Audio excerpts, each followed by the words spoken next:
Well, I mean, look, like the situation as it currently exists is that the more people who vote generally benefits the Democratic Party, and the less people able to vote benefits the Republicans. And they're going to push that advantage as much as they possibly can, if not outright canceling democracy in states where they have control.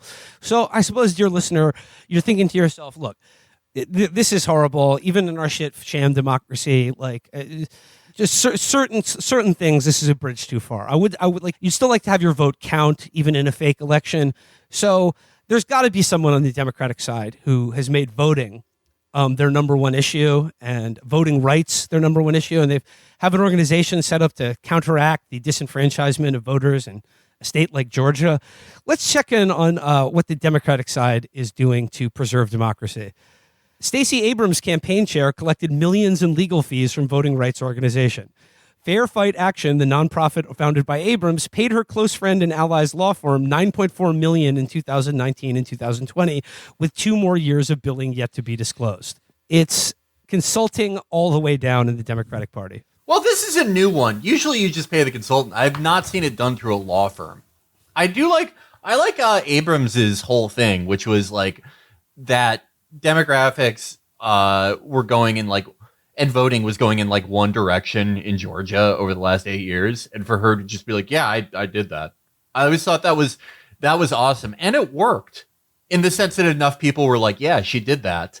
I mean, turnout for early voting in Georgia has been, I think it's been past 2020 and possibly past 2018. I don't know.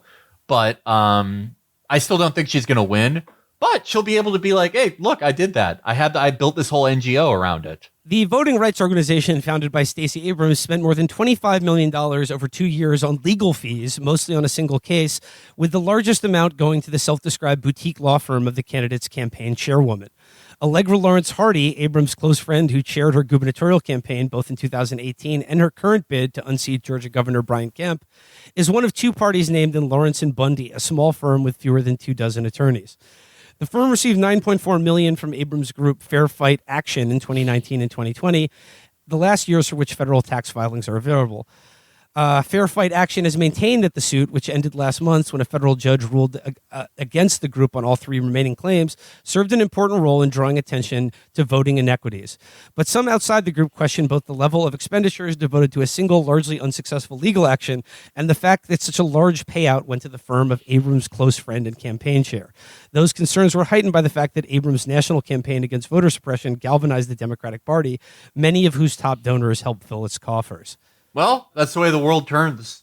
Everyone has a different way of doing things. You know, Republicans have a different way of paying people. It goes through like eight layers, and then you have to like pay the National Enquirer guy for like a woman that a fat guy knocked up. There are a lot of confusing steps, and this is generally how the Democratic ship goes around. Republicans also love just having a dark money syndicate just buy someone's book in giant pallets. That's a good one. And just, I think Democrats are doing that now, though. They should. I mean, hey, you know, that's easy money. If you're not doing that, you're fucking up. Well, yeah. I mean, like, do you really believe it when they're like, Eric Swalwell's book is a bestseller? Did they claim that Eric Swalwell's book was a bestseller? I don't even know. I don't even know if he fucking wrote a book, but it just I've seen too many things like that happen, you know?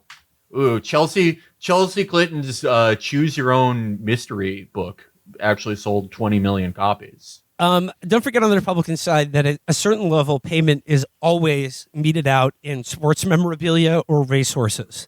That's a very important figure of Republican graft.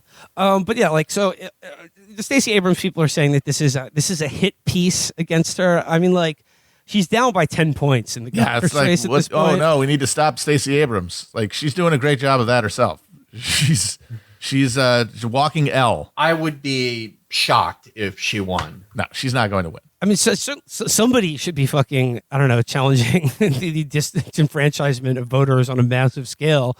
But it just seems like this is just like the number one Democrat person who's like, I'm here to stand for voting rights is just, you know, just like how many voters did her group actually register versus how much money did they spend on like administrative costs? It just seems like, yeah, like this is the way things are done. The problems are real, but the solutions, folks, They all involve paying my friend $9 million. And they don't actually solve anything. Yeah, no, there's no. Yeah, the solutions they don't exist. Yeah. The solution to me not having a houseboat, that exists.